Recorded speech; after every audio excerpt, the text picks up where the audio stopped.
Joe Biden was the Right. Vice President of the United States. I think that's right.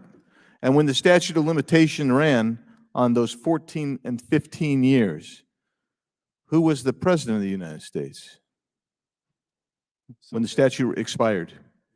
November. So that was President Biden. Under President Biden. Well, there's some indicia in the statements and testimony that you made that I want to go over. Mr. Shapley, why did you want to interview Rob Walker? So I think Special Agent Ziegler would be better to answer that question. All right. So I'm looking on page 18 of your testimony, Mr. Shapley. Could you repeat the question? yeah, can you repeat the question, please? Yeah, I'll tell you what, I'll rephrase the question. On the day of action, you guys were intending to interview 12 people, one of whom was Rob Walker, a business associate of Hunter Biden. And in particular, you wanted to talk about, I think the quote is 10 held by H for the big guy. Yep. Right? So who did you infer that the big guy may be? So all I can do is speak to the evidence there. What I can say is, I think I know what you're referring to is when we're preparing for that interview and we're referencing that email, 10 held by H for the big guy. And from what I understand that to be his dad, President Biden. Okay.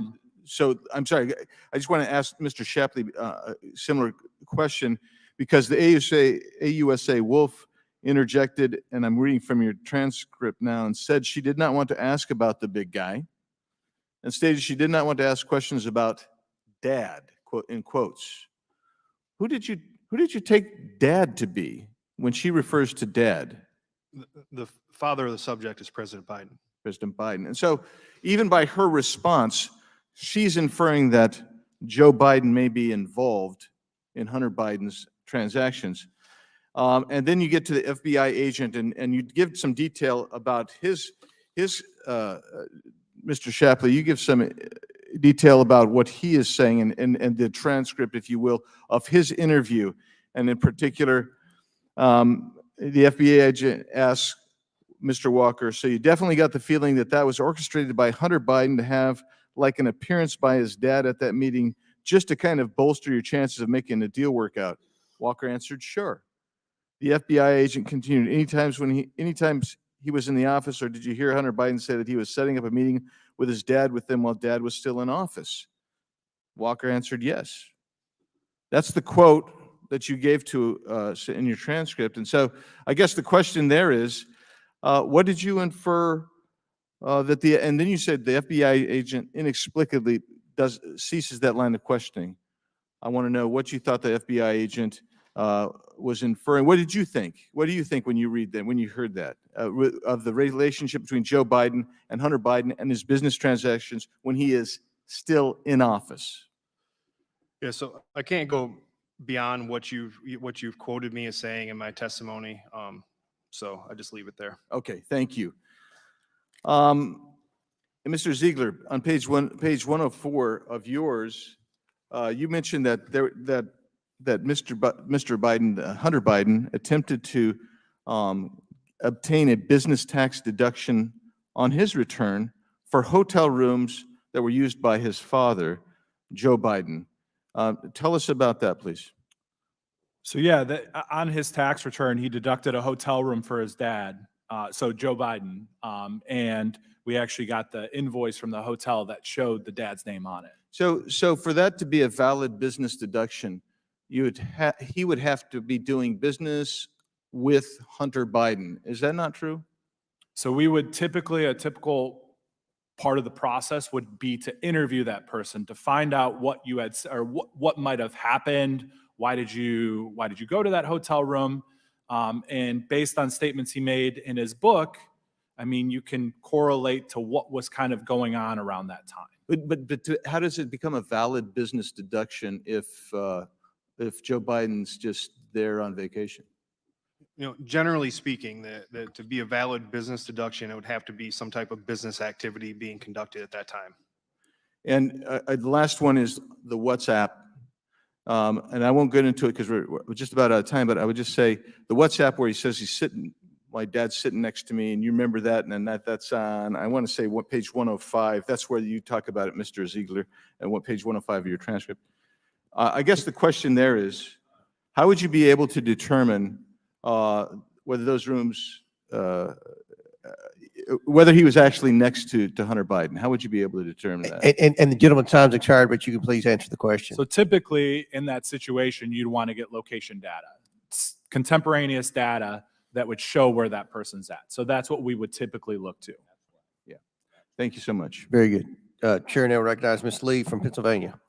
Thank you, Mr. Chairman. Republicans have been invoking this term two-tier system of justice a lot recently. So I want to talk about what the real two-tier justice system is, where Black and brown people are over-criminalized and over-incarcerated. On June 20th, Chairman Comer claimed in a committee press release, quote, the Department of Justice's charges against President Biden's son, Hunter, reveal a two-tier system of justice. From this, as you see or have seen from the knockoff social media site, former President Trump has also used this phrase in connection with the Hunter Biden investigation.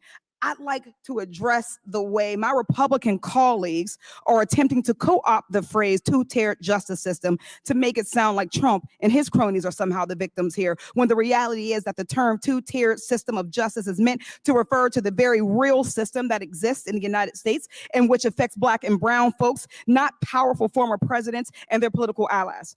The real two-tiered system of justice is one in which, in 2021, according to the DOJ's Bureau of Justice Statistics, the imprisonment rate for Black men aged 18 and 19 was 11.6 times the rate for white males.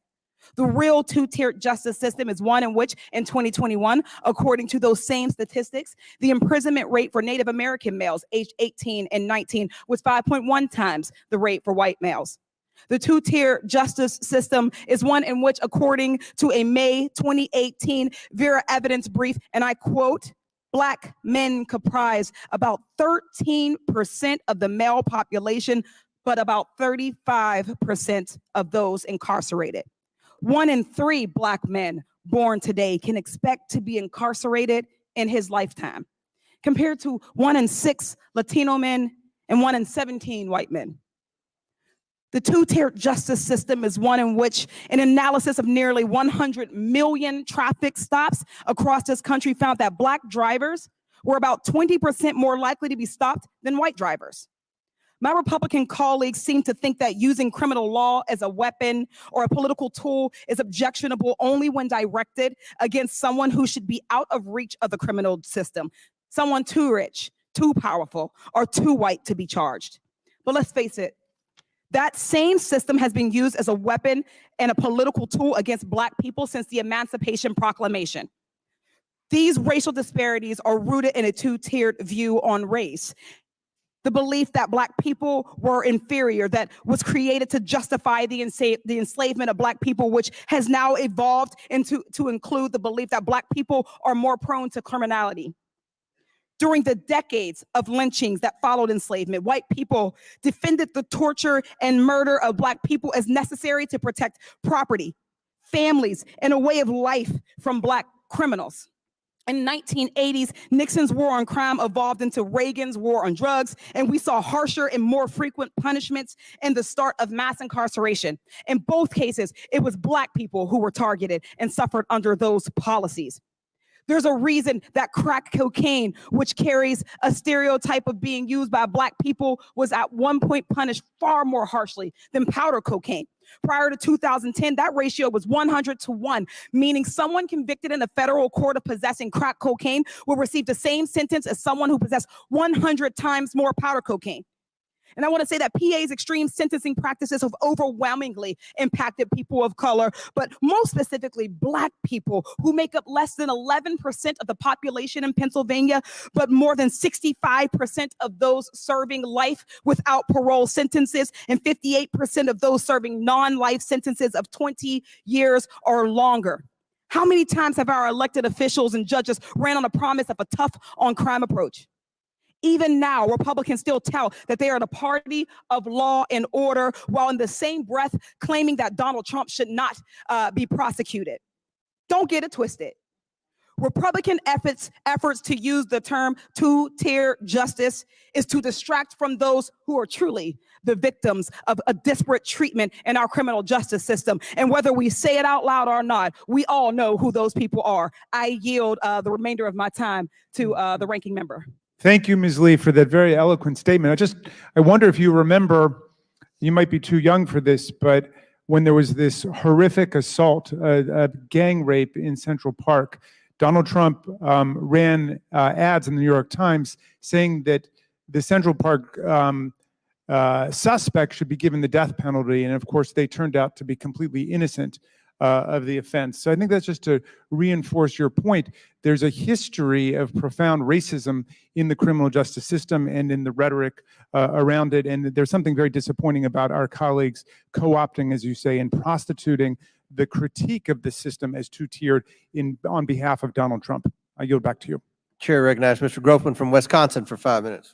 Thank you, Mr. Chairman, for holding this important hearing. I found it interesting that of the 12 witnesses the FBI and the IRS wanted to interview on December 8th, 2020, including Hunter Biden, they only got one interview. That was Rob Walker, a friend of the Biden family and whose company, Robinson Walker, LLC, sent millions of dollars to the Bidens that originated in Romania and China. President Biden said his family didn't receive money from China, but that wasn't true. Mr. Shapley, according to your testimony before Ways and Means on page 18 on December 3rd, 2020, did you have a long meeting with the prosecution team at the U.S. Attorney's Office in Delaware? That's correct, on December 3rd, 2020. And is it true that U.S. Attorney Weiss was in and out of that meeting? Yes, that's true. And during the meeting, did you share your plan to interview Hunter Biden's associate, Rob Walker? All the interview outlines for the witnesses were discussed that day, yes. Okay. And you wanted to question Walker about the email that said 10 held by H for the big guy. Is that correct? That was included in the interview outline, yes. Okay. But U.S. Attorney Leslie Wolf told you she did not want you to ask questions about Dad, meaning Joe Biden. Is that correct? That's correct. Okay. So Assistant U.S. Attorney General Wolf was, you felt, conceding that the big guy was Joe Biden. Do you think that's accurate? I mean, I don't want to conclude what she was thinking. Okay. You did have an interview with Rob Walker in Arkansas, correct? I did not, but agents did, yes. Okay. And did Rob Walker tell you that President Biden had ever showed up to a meeting with his son's business associates? He told us that he had shown up at the meetings, yes. Okay. Can you elaborate on that at all? I can only stick to what's in the transcript, and the witness described instance where CEFC executives were, or people involved in CEFC were meeting at the Four Seasons, and that the subject's father, President Biden, showed up at that meeting. So President Biden was there physically? That's what the witness said, yes. Okay. Mr. Ziegler, maybe I'm going back here a little bit further, but earlier today, you wanted to elaborate on one of your questions and you were cut off by one of the Democratic congressmen. Is there anything that you want to say that you could remember that you weren't able to say?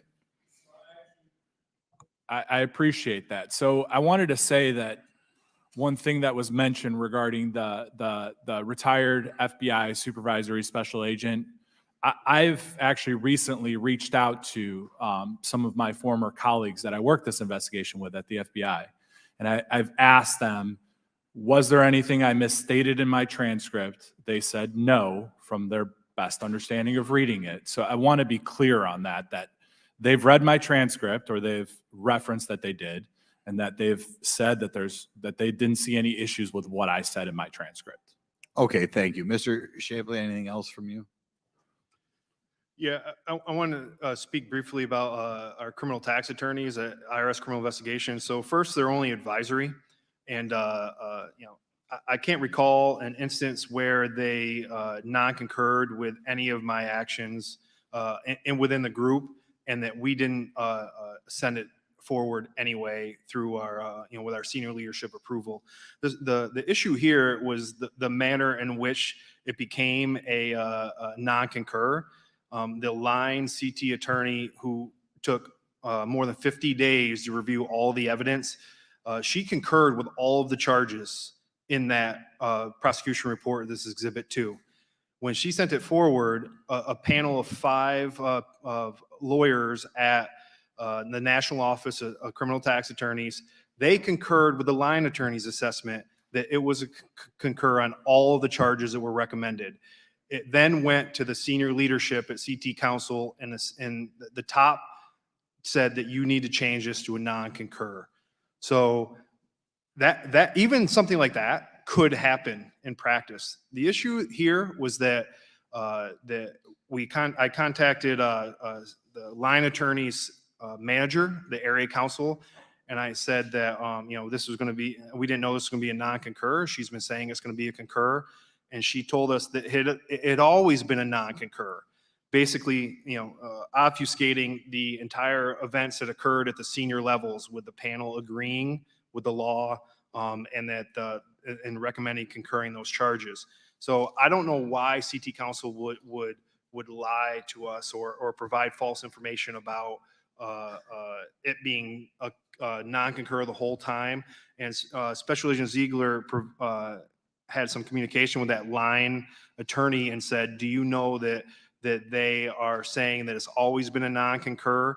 And she confirmed, she said, what? No, I sent a yellow light, which is a concur. And so that was the issue with CT Council that really perplexed me.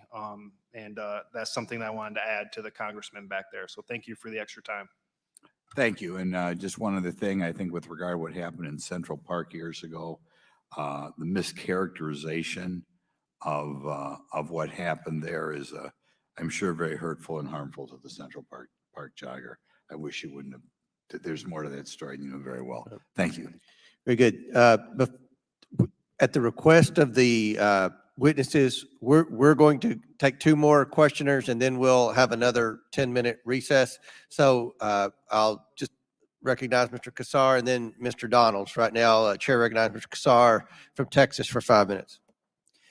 It's clear from this hearing that Democrats are pro-accountability, equal treatment under the law, and for paying your taxes. In the Hunter Biden case, we've heard that the Trump-appointed U.S. attorney took the extensive work of the IRS investigation and got the most severe penalty that he thought was possible, and he was held accountable. But there are so many millionaires and billionaires and big corporations that are never held accountable for tax evasion. And in fact, they are shielded by this GOP majority. Republicans are not interested in that kind of accountability. Instead, they're interested in trying their hardest to embarrass the president and prevent our government from operating as it should. If Republicans were truly interested in holding the powerful accountable, we would be holding hearings on making sure the IRS has the resources to investigate every billionaire and every big corporation who cheats on their taxes. But instead, the first bill that I voted on, the first bill brought forward by this Republican majority, was to slash funding dedicated to the IRS in order to chase down billionaire tax cheats. That would have brought us more revenue for us to, if we spend some money on the IRS to chase down tax cheats, that would have brought ultimately more revenue to the United States and reduced our deficits and improved programs for the American people. A 2021 Treasury Department paper found that the wealthiest 1% may owe more than $160 billion in uncollected taxes. According to the New York Times, quote, tax compliant rates for high and low, are high. Tax compliance rates are high for low and middle income workers who have their taxes deducted automatically from their paychecks. The rich, however, are able to use accounting loopholes to shield their tax liabilities. So I'd like to reiterate, low and middle income Americans have high tax compliance rates. They pay their taxes. It is the very wealthiest and the biggest corporations who refuse to pay their fair share and rig the system here in DC in their favor. So, Mr. Chairman, I'm interested in whether you could commit in short order to holding a hearing about holding billionaires and big corporations accountable for evading their taxes. I think this could be a bipartisan hearing. It could result in reductions to the deficit. And if we have interest in holding folks accountable on tax evasion, I think we should be looking at the biggest fish we can across the board. We're starting here today. No, but we're having a hearing about accountability. But what I want to know is why it is folks have voted for cutting billions of dollars in order to let folks off the hook. So I'd be interested, and if we could have a hearing on the fact that the IRS has lost to attrition thousands of employees, including those with sophisticated skills. It used to be that 41,000 audits happened a year for millionaires. That was 10 years ago. But in fiscal year 20,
David at freedomexpressmedia.com.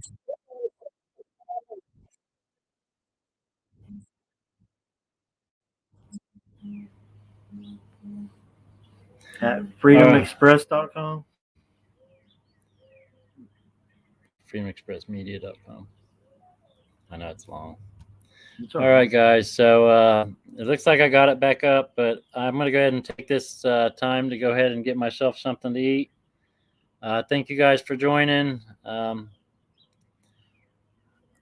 No, you're back, but I'm going to go ahead and end this. We've been going for a good 4 hours or so. So I'm going to go get myself something to eat and get some things done before time for the vigil. I appreciate you guys jumping on.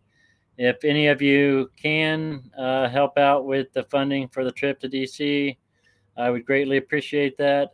If not, just remember to pray for me as we make our way down there. I appreciate you guys so much. Love you all. Freedom Warriors out.